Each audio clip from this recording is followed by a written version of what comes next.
Okay, so you finally decided to fix your flat tire all by yourself, but you're here wondering how or what even tube size I need for my tire. Well, pretty much 3 things you need to know, and I'll explain it right here. So number 1 is you need to figure out the size of your wheel size, as well as the tire thickness. And how you figure that out is I've made a video, I'll tag it up here or down in the comments, which explains completely how to figure out your tire size. If you have a mountain bike, it'll usually say 26x, say 1.9, which means 26 inches in diameter. So there's a circle, diameter's that big, and the 1.95 would be the thickness of the tire. So that's the 2 key things you need to know for step 1.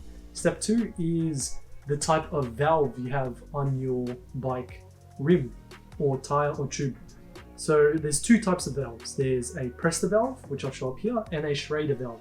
So you need to figure out which one would suit your one. If you're trying to go back to a car valve, it most likely wouldn't work because your rim hole would be too small for the valve to fit in.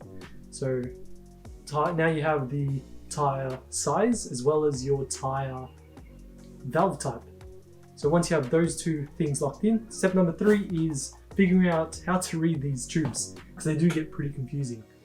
Usually they'll say something like 29 inch, but then further down the line it'll say something like 2.0/3 or even 1.5/-2.25.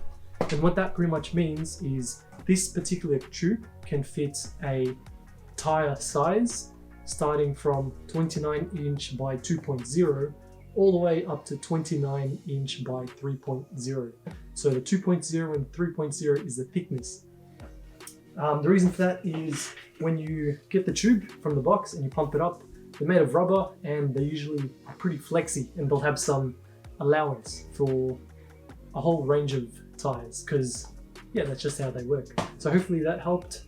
If you still don't know, write in the comment what bike tube size or tire size you have, and I'll try and get back to you. And maybe I'll even link down a product that'll suit that specific tire you have. Hope that helps, and thank you for watching.